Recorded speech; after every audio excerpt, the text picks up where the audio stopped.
In today's show, it's time for a 2023 NBA draft mock draft. My second mock draft of this cycle, I guess. Yeah, that's what we'll call it. Michael Bolton. Thanks, Josh. It's Michael Bolton here, and it's time for another episode of the Locked On Fantasy Basketball Podcast. Let's get to it. Let's get to it, indeed. You are Locked On Fantasy Basketball, your daily fantasy basketball podcast, part of the Locked On Podcast Network.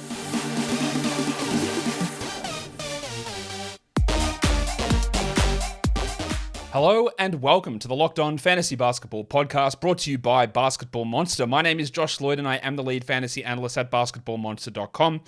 You can find me on Twitter, as always, at redrock_bball, on TikTok, at redrock_bball, and on Instagram, at Locked On Fantasy Basketball. Thank you for making Locked On Fantasy Basketball your first listen every day. We are free. We are available on all platforms. So, I'm recording this one before Game 1 of the NBA Finals. So, we'll see how that ends up going.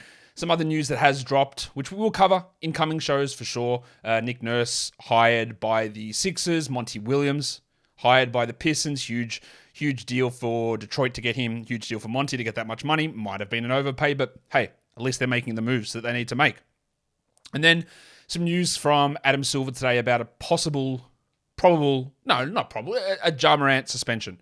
But we don't know what it is. So I've had a lot of people tweeting at me, hey man, this is going to make Tyus Jones this huge value. What do we do with drafting Ja? At this point, I don't know. Because I don't know what the suspension is. Now, Ja's not a great category league player anyway. So you wouldn't ever risk a top 50 pick on a bloke that's probably not top 50 per game anyway, or close to it. But we just need to find out. Is he a 10-game suspension? Is he suspended 50 games? Is he suspended a season? Is he suspended 4 games? I don't know. So I'll wait and see when we get that information about Morant. And then also, what happens with the Grizzlies? Are they comfortable with Tyus Jones being the starter for half a season, a full season? Do they draft a point guard? Do they trade for someone? Do they sign someone? Who knows what they do? So I'm not going to make make pronouncements about what the Ja suspension that we don't know the length of, what it does for anything, because we don't know. I honestly have no idea. I could speculate a million things, but there is so much to go down over the next 6 weeks that we'll talk about that when that time is right. What we are going to do now is a mock draft. I did one to kick off my NBA draft coverage. What was it kicking off? Yeah, it was after the NBA draft lottery. We did our first round mock draft, and I'm doing first round again. I'm not diving into the second round of the mock draft yet. This is, again, for clarity, what I would do. I have no intel on, that's not true. I have some intel, but I don't have enough intel for me to be telling you what I think or what I think. I'm not trying to predict what the teams are going to do, because I don't have that information. I'd be copying information off a bunch of other people, and then it would just end up being the same as everybody else.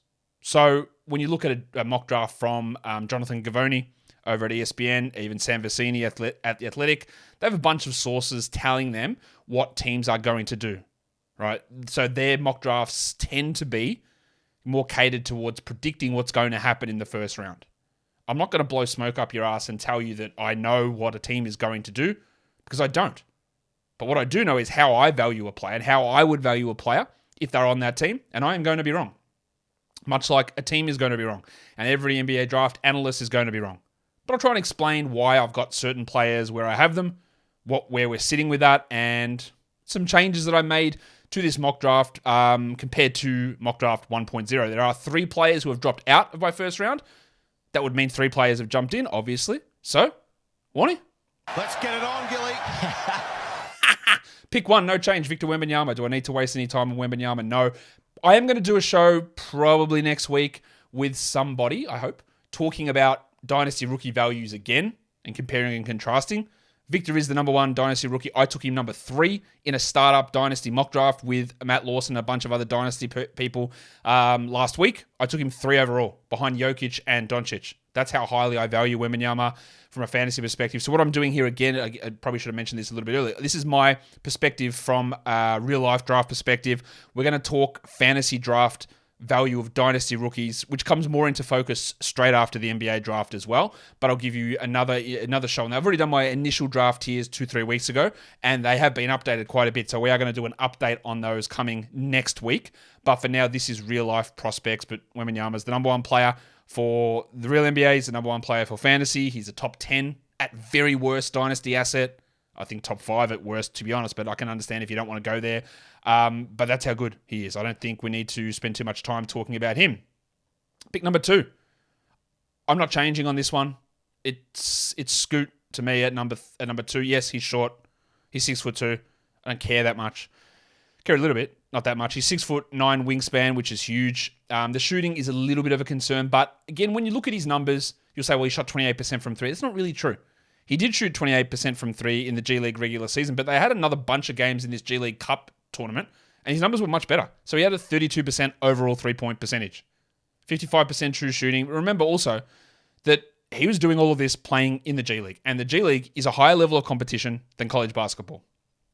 So, because again, the way to look at that is that the guys in the G League are players that play in the NBA, or are trying to get in the NBA, or the cream of the crop of the college players. It's the ones who don't get drafted, are sort of on the level below. They're playing in the G League. It's not playing against, it's always the slur that's used. You're playing against accountants and plumbers. You're not doing that in the G League. So it is a longer line. All that stuff is true. And Scoot was still really good.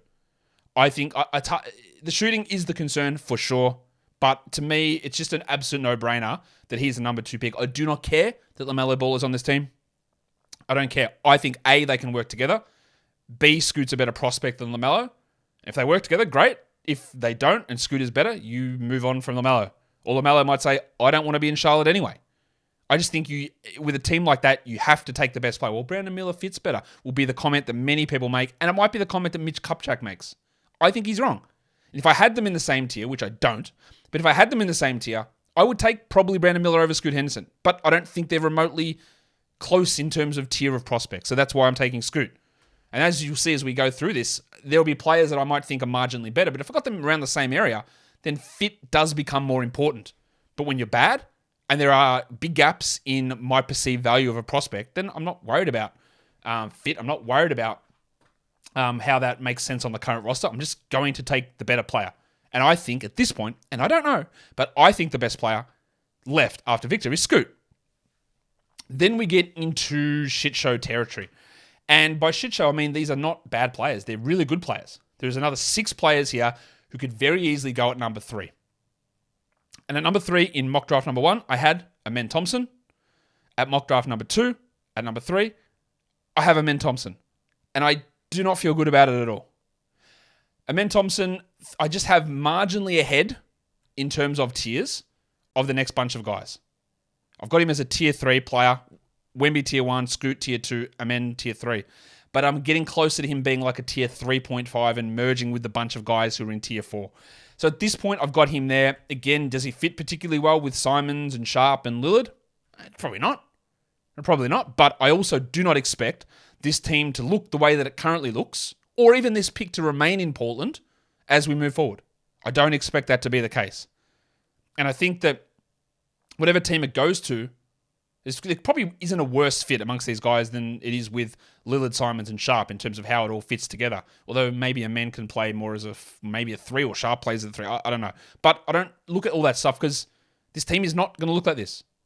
And whoever gets pick 3, I think Amen is the best option. The passing is sublime. The vision is great. The feel is awesome. The athleticism is unbelievable. The defense is strong. It's just the jumper, and I am really worried that it never comes around. He does take some jumpers, unlike a Ben Simmons, who never takes them, which is a problem. He takes some, but they don't go in, and they never have.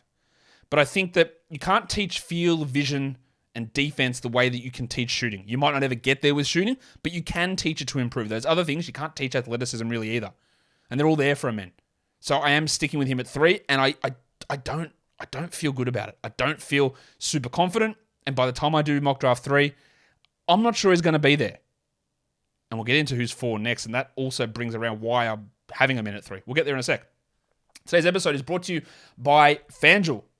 Make a fast break to FanDuel during the NBA Finals. Right now, new customers get a no-sweat first bet. It's $2,500. Used to be $1,000. It's $2,500 now. So why wouldn't you want to go over to FanDuel and get that $2,500 back in bonus bets if your first bet doesn't win? Bet on the NBA Finals.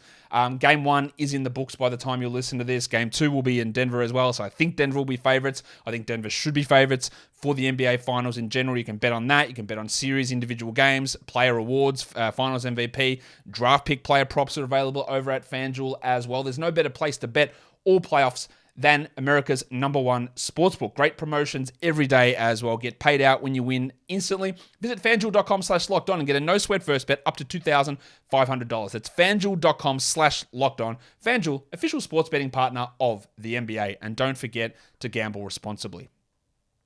So it's pick 4. It's Houston with pick 4. Part of the reason why I am sticking with Amen at number 3 is that I'm not convinced that Brandon Miller is number 4 is good enough for that. I think he's a really solid enough prospect. I worry about the shooting was really good, and I think it's going to be good, even though there were issues playing against good teams. The tournament, bad. Against good teams and top 50 teams, not great either. I worry about getting to the rim, worry about finishing. I worry about overall high usage, team engine upside. He might end up being Chris Middleton. Right, that's mine. I know people say Paul George, maybe. To me, it's Chris Middleton is the better comp for what he can turn out to be. A little bit taller, Chris Middleton, for sure, and that's really handy in getting that shot off. But as a #1 guy, and with the level of elite prospects at the top of this draft, like Scoot and Victor, like no way I would ever consider Miller over Scoot. I can't get there with having him that high. And while I have concerns about Amen Thompson, pretty clearly, I don't think Miller has a lack of concerns that enables him to put him ahead. Now, I think there are plenty of players who could end up the 3rd best player in this class. It could be Cam Whitmore. It could be Jarris Walker, honestly. It could be Asar Thompson. It could be Taylor Hendricks. I don't know. But I think that there's not enough guaranteedness with Miller to throw him ahead of Amen. Again, fit, I'm not that worried about. I think because Ross has changed so much. In 3 years' time, the fit that you were worried about at draft time doesn't exist in 2026. It doesn't exist, that fit problem or fit concern or fit whatever. It doesn't exist. If a player's good enough, it works. That's generally how it is. Now, you wouldn't want to spend pick #1 on a center 2 years in a row. That's probably not smart because that is a fit problem. And we'll talk about another team where fit becomes a little bit more interesting later on.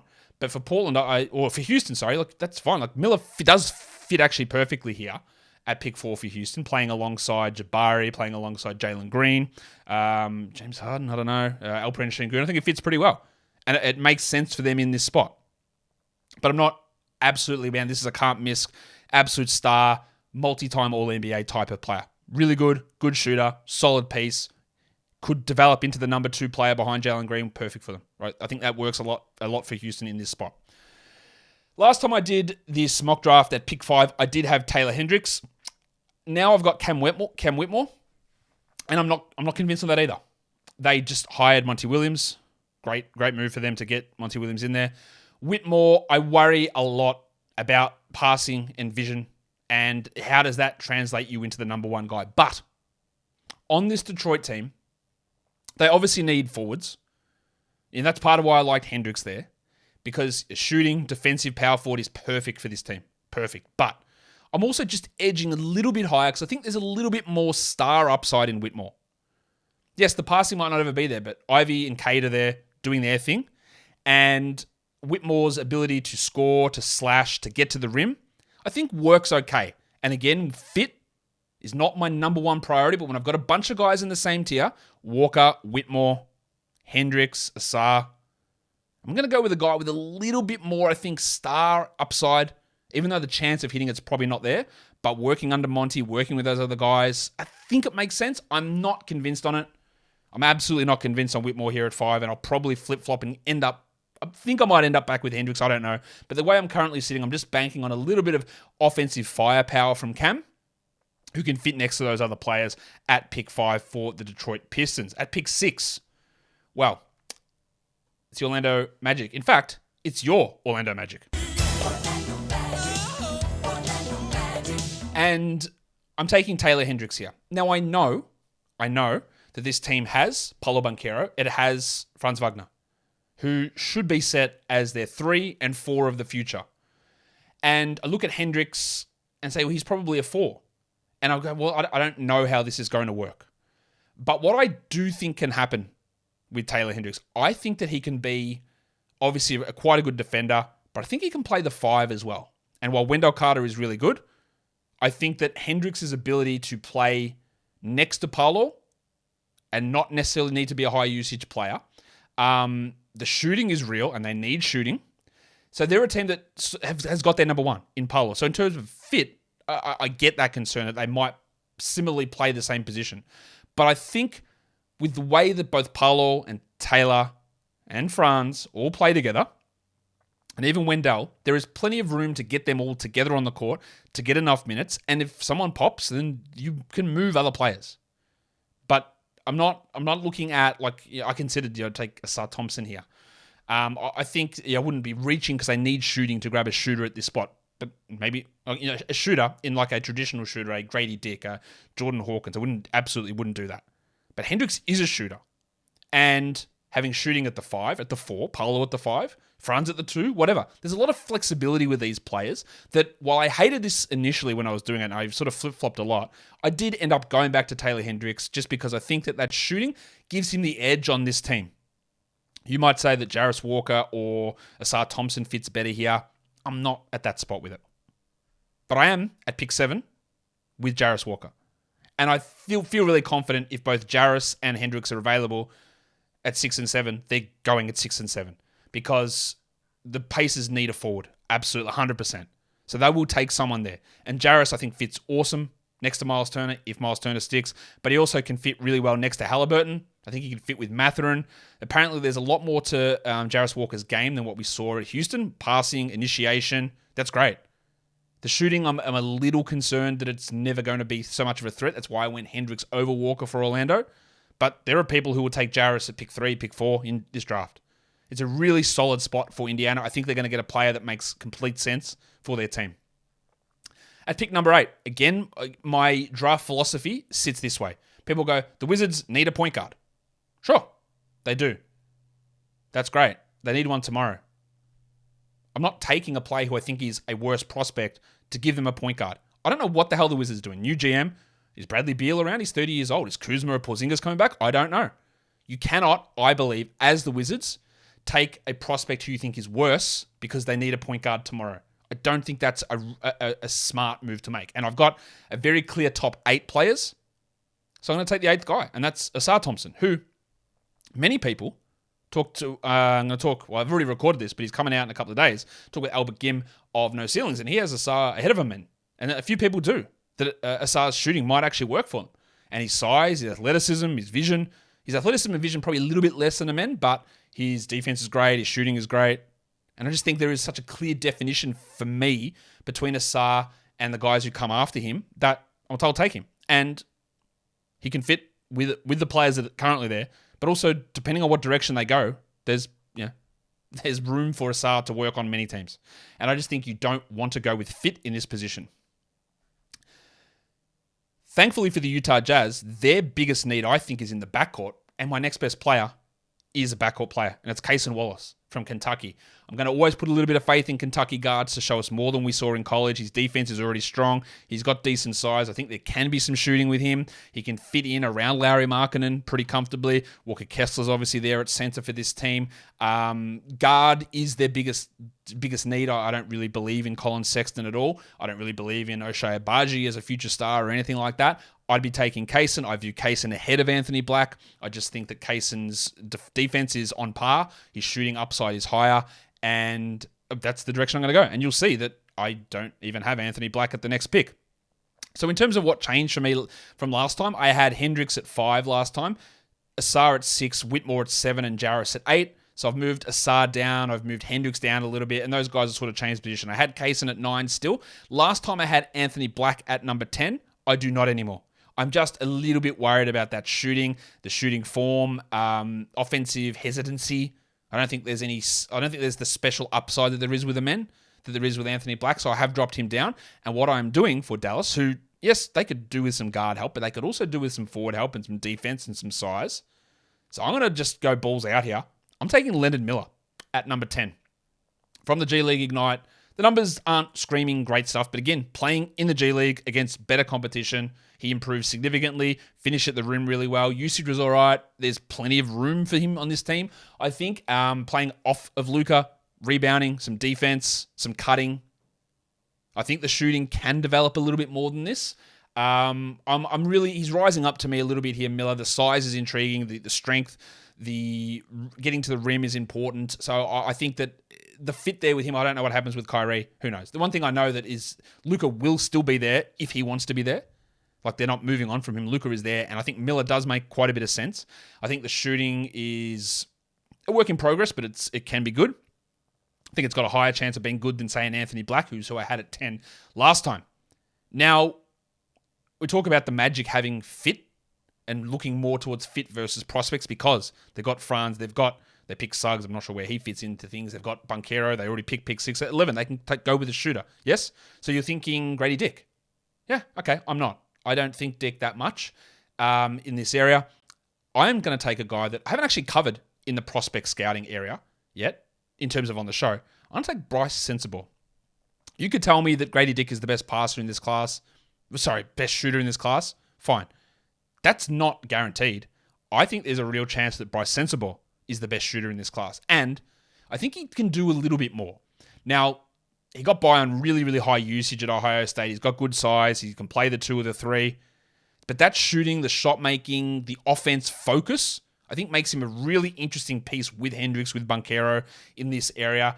We don't know who's going to end up being the better shooter out of all these guys. But I think Sensabaugh has a little bit more to his game than what Dick does. And I just think he's got this opportunity to be a really, not necessarily a special player, but I'm more sold on him now than a Dick or a Hawkins in this area. And Orlando can really try and dig down on the sort of player they need. And I think Bryce makes sense there. At pick 12, the Oklahoma City Thunder. Last time I had Keontae George at 11 for the Magic, and I had GG Jackson to the Thunder. I've changed it up here, and I'm taking Derek Lively at pick 12. Raf Barlow, pretty big on his ability to improve his shot. Can he fit next to Chet? I do think so. They haven't prioritized centers in the past. We know that. They don't necessarily think they need that player. So maybe they probably don't go that direction to take Derek Lively here. There are other players they could take, and I think they might end up taking someone like a Bilal Coulibaly. They might have taken Anthony Black, although I think having Anthony Black and Josh Giddey together is a little bit of a concern. So that's why I didn't do it. But I think Lively's ability to be defensive, to block some shots, to pair with Chet at times, to back Chet up, to help Chet manage minutes and games, I think they can work together. I'm not 100. I think Chet probably is a center, but I do think these two can work together, much like the way that we've seen some success with Mobley and Allen, although Chet and maybe Lively are better shooters than both Mobley and Allen. I think that's possible. Lively, I don't know. But yeah, there is some encouraging signs with his shooting. And I just think he's defensive. And by the way, fantasy drafts, Lively's the guy that's going to go way higher than his actual real-life draft position. It's going to jump way up. Him and Podziemski, I think, are going to be the two of the guys that you draft higher than their actual real-life draft position. But I'm a little bit more convinced on Lively here, so I'm going to take him at number 12.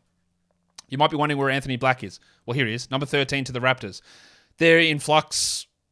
This is a Masai Ujiri type of guy, but it doesn't mean that's why I'm taking him. I don't know where Van Vliet sits or where Trent sits, but I think getting to this stage where we've got some uncertainty about what direction they're going, I just think that he is that next best player on this list that makes sense for me to grab in this area.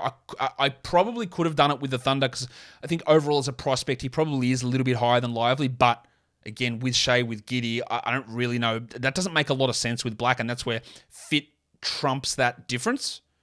If it had been another team at 12, I probably would have gone with Black over Lively, but I'll take him here, just get that size in there, the defensive ability. Maybe he can work on that shot. I don't know, but some passing acumen as well. I just think he makes a little bit of sense. The fit issue with Scotty Barnes is a worry. I'm not denying that. But this team is so sort of weird in their construction that I'm just going to take the guy that I think is significantly better than the other players that are coming after him. At number 14, last time I had Grady Dick here going to the Pelicans. I do not now, and I've jumped this guy up from 18 to 14. Kobe Bufkin. So many draft analysts who've come on this show have told me that they're so high on Kobe Bufkin. And I wasn't convinced, and I've done more work on it, and I'm starting to get interested more in what Bufkin can bring. The shooting, the driving, the fact that he's a guard makes sense on this Pelicans team. CJ McCollum is not going to be a starter forever. And when you play with Zion and with Ingram, the fact that you can be a guard who's a combo guard who can run offense at times, but also can sit back and do other stuff is really useful because you don't need to run the offense the entire time.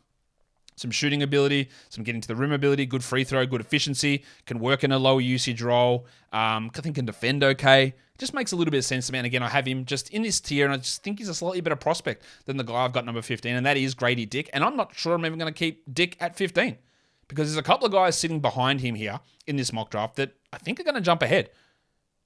You haven't heard it yet, I don't think. I don't think my Dick show is out yet. Giggity. But me and Leaf Tulane are just down on Grady. I just not sure what he brings outside of shooting. I mean, there might be some passing there, but defense is a worry. I just think that he might be just a one-skill specialist player when there are other guys on the board who can bring a little bit more. And I don't ever see Dick rising to the level of some of these other players in this spot. So I've got him at 15 to the Hawks. They obviously needed shooting after losing Kevin Huerter and getting shooting in, and Quinn Snyder, big fan of shooting on a team. So I did go with him here, had him in a tier with other guys, but I'm not super convinced on this. And in fact, the guy that I've got at pick number 16, I wouldn't be shocked if he goes ahead of him or ends up being a better player, and that's Bilal Coulibaly, who turned in another huge performance in a recent Metropolitans playoff game. He's moved up from their junior team at the start of the year to putting in big performances in the senior team in the playoffs. He's super long. He's tall. There's word that he's already been promised a lottery selection, maybe even top 10. The shooting still is a marginal concern, but he can pass, he can defend, he can finish, he can get to the rim. There is some shooting upside. He's one of those guys that might turn into nothing and just sort of not flake away, but just be sort of an invisible NBA player. But there's so much talent here with him. There's so much upside, and the rate of improvement has been rapid even over the course of this season that Utah's got Lowry, obviously. But playing Lowry at the 4, Kessler at the 5, Coulibaly at the 3, it makes tons of sense. Defensively, can make up for some mistakes of other players, but can handle the ball. It makes sense in terms of fit. I can see him rising even further than this. This next player is also someone who has jumped up in my rankings. And I said this at the time. I said, when I go through this draft, the guy that I think I'm probably going to end up jumping up high is Jalen Hood-Schifino from Indiana. I've got him at 17 to the Lakers. Big point guard, 19 years of age. A little bit older than some of the other 19-year-olds. The shooting numbers are bad. Some of that is Indiana scheme stuff, playing under Mike Woodson, and with Trace Jackson Davis just dominating the entire offense there. But the size, some defensive ability, shooting, I think, can improve. The free throws are okay, so there's a little bit there for Hood-Schifino. The Lakers don't know what they're going to do with D'Angelo Russell. Again, but you don't necessarily draft for fit, but getting a ball handler who can be tall, he is tall, is useful with shooting upside. Look, this could be the 10th best player in this draft really easily, Hood-Schifino, and I wouldn't, Jonathan Cavoni, as I said earlier, had him at 9, going to the Jazz. You could easily see it. There is a ton of upside with him. There's a ton of measurables and things that NBA teams look for that make quite a bit of sense. So I have bumped him way up from where I had him at 25 last time. I've moved him up to number 17 in this mock draft. The next guy I've moved down, and that's Gregory Jackson, GG Jackson. Moved him down. I had him at 12 to the Thunder, moved him down to 18 to the Heat. Now, is he a Heat culture player? No, because the Heat culture means get your ass into shape, work hard, and you will get somewhere. So that's true, right? But GG's 18. He's the second youngest player in this draft. Oh no, he's the youngest player in this draft. He probably could have gone back to school and been a top 5 pick next year.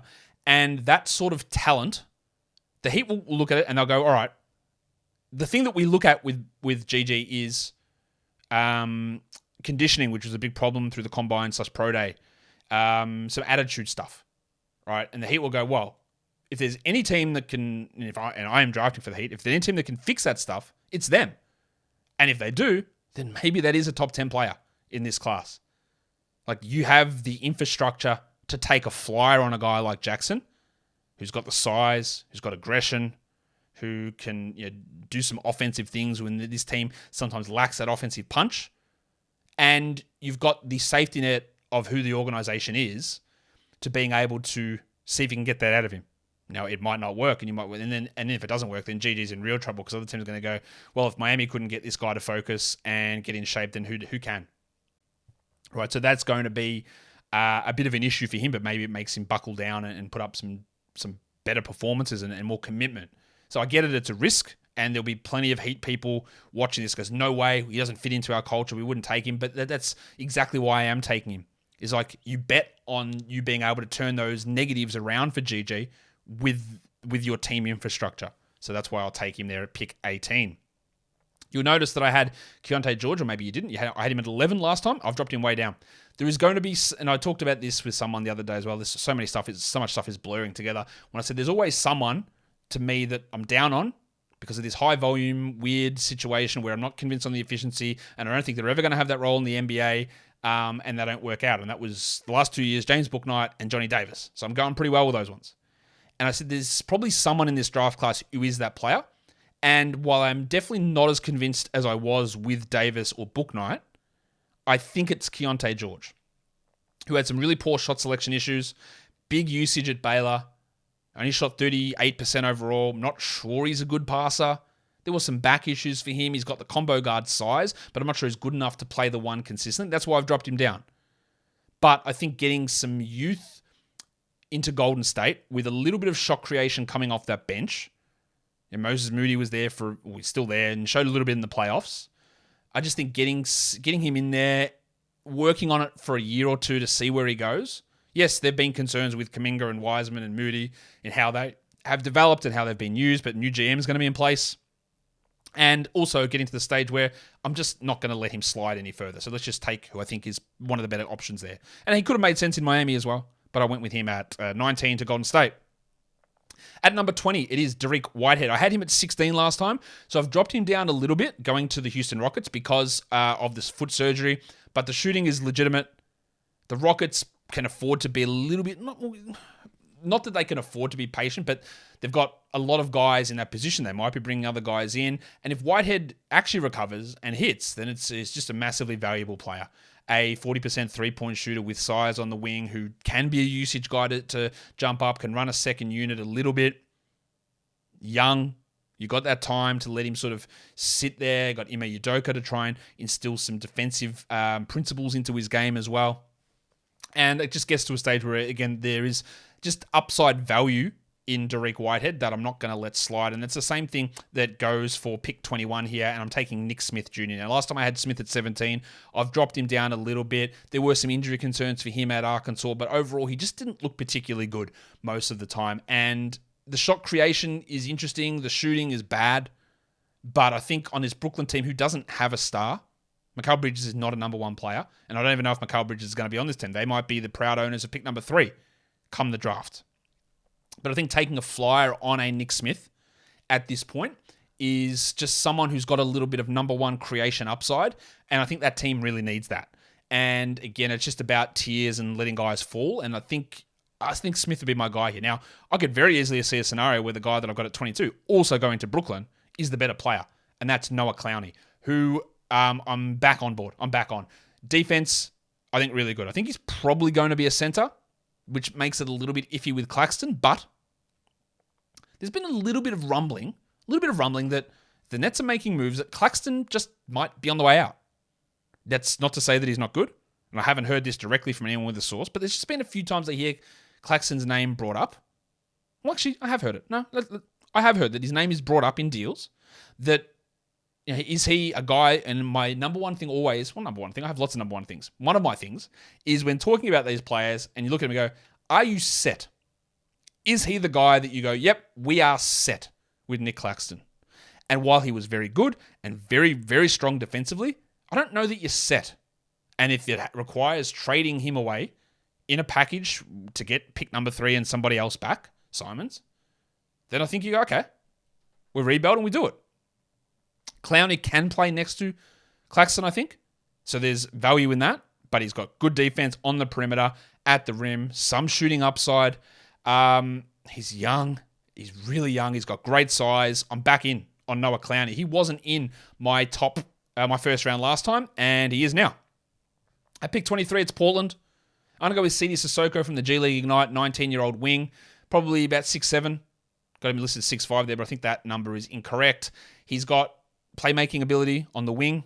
They were running out Nasir Little, Cam Reddish, and a bunch of other Jonathan Williamses towards the end of the season at the 3.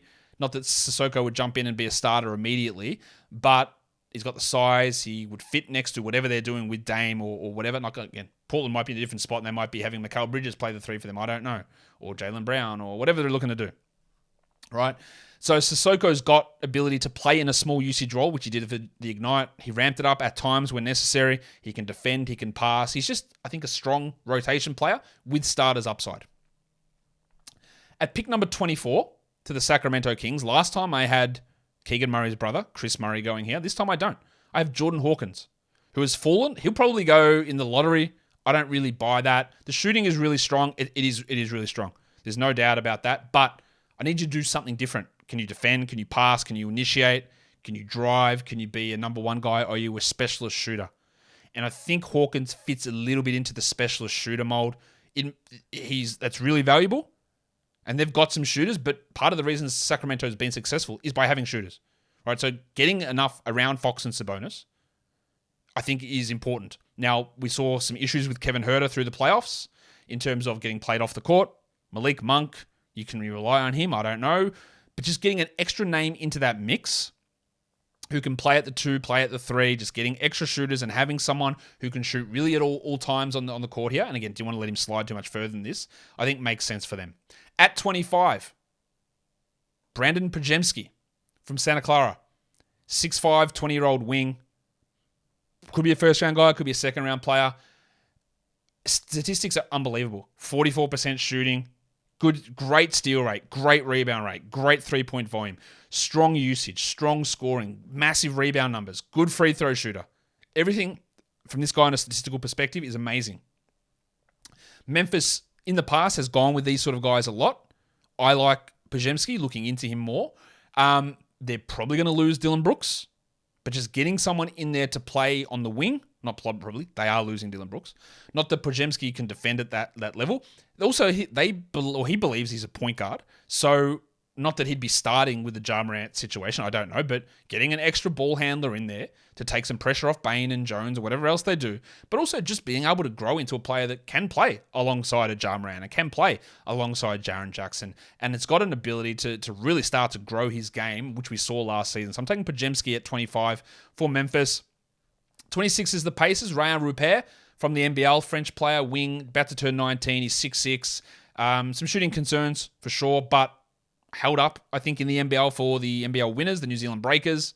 Can defend on the wing, a little bit of passing upside. I think the shot is going to improve from here, but I just think that wings are important. The Pacers have none.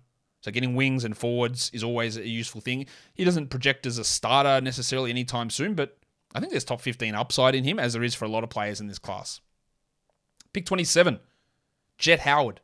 Now, I just spoke with Albert Gim of No Ceilings. The show is coming out in a few days' time, but he is wildly high on Jet Howard. So it made me go, am I way off on Jet? He is massively in. Now, I actually dropped Jet down from where I had him last time. I had him 26. I've moved him to 27 this time. But the lack of rebounding, the lack of defense, what else do you do apart from shooting is a worry. But he's big, he's young, he can shoot. Albert thinks that there's some passing creation upside. He thinks he can develop into a number one offensive option. I don't see it, but I've got to respect Albert's opinion on that. So that makes it interesting. Still, I've got him 27, but I'm going to really reevaluate how I'm viewing Jet as we move forward. But he goes at 27 there to the Hornets. My third and final new player in the first round. My two new guys were Clowney and Pajemski. This one is the Utah Jazz at number 28. And I just realized I haven't changed the team logo in the bottom, so that's an L from me. Maybe I'll go do it now. There we go, much better. Number 28 to the Utah Jazz is Tristan Vukcevic from Partizan. Unbelievably electric shooting performances through the NBA Combine. It appears that he will stay in the draft. I don't know that because the international deadline hasn't come through yet. But lethal shooter at 6'10", playing, could he fill the Kelly Olynyk role? Playing next to Lauri Markkanen again. Big opportunities, just getting some shooting in there because you know that your center can't shoot yet. Maybe he can moving forward.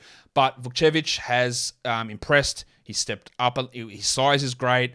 I think that draft range I've got there, that's based on mock drafts. I'm not going to go and update those, but I think he's moved into a first round area to me, and that's why I've got him here at pick number 28, Tristan Vukcevic. 29, this is the same as I had last mock draft, Bobby Klintman going to the Indiana Pacers. The numbers for him through college aren't impressive, but look at what he did for Sweden in the World Under 22s, where he was able to put up amazing numbers. He can handle the ball. He can defend. Maybe he can shoot. I think we think he can. He's got athleticism. He's got flexibility. He's got agility. It's all projecting here, much like the way Denver took Peyton Watson at this spot last season, around this spot. Klintman just adds to their forward depth they sorely need. And yeah, because I don't think Jalen Smith's the answer or Aaron Nesmith's the answer. So just getting an extra forward in there makes sense there. And the last pick in the first round is Chris Murray for the LA Clippers. Murray is useful. Murray's useful. I don't think there's any star upside in Chris Murray. There might not be star upside in some of these other players that I've picked. Is Rupert got a star upside? Is Jett Howard? I'm not sure. But Murray's an older player who is not as good as Keegan, who can shoot a little bit, but 34% only. 57 true shooting. The scoring numbers are okay. The steals and block numbers are fine, but Keegan's are also through the roof at Iowa, and they didn't really translate across. He's serviceable. He's a solid rotation player who might even end up being a starter, Chris Murray, but I just don't really buy the upside there. I don't look at one pure skill that he's got that he's going to hang his hat on, or even do a couple of things. Like, he just can be good, which is fine for the Clippers. Who knows where they go with so many of their players being old. This is one that probably wouldn't play much initially, but being able to step in 2 to 3 years into a rotation role when Batum or Morris are gone, or even if they're gone this year, who knows? I just didn't want to let him fall outside the first round, so I sort of went with him in that area. Now, the guys that were in my first round last time, who aren't anymore, I had Maxwell Lewis at 23. I've dropped him down. I had James Nagy at 28. I've dropped him down, obviously. And I had Terquavion Smith at 30, and I have dropped him down as well. So to go through it, number 1, Wembanyama. Scoot at 2. Amen at 3. Brandon Miller at 4. Whitmore at 5. Taylor Hendricks at 6. Jarris Walker 7. Asar Thompson 8. Kaysen Wallace 9, Leonard Miller 10, Sensabaugh 11, Derek Lively 12, Anthony Black 13, Bufkin 14, Dick 15, Koulibaly 16, Hood Shafino 17, Gigi Jackson 18, Keontae George 19, Derek Whitehead 20, Nick Smith 21, Noah Clowney 22, Sissoko 23, Jordan Hawkins 24, Podziemski 25, Rupert 26, Jett Howard 27, Vukcevic 28, Klintman 29, and Chris Murray at number 30. Just outside for me was Lewis, Najee, Omax Prosper, Colby Jones, and Terquavion. They were the next guys out of the first round for me. So let me know, what did you think of this mock draft? Which ones show that I'm a dumbass? Which ones show that I'm a genius? More to the genius side if possible.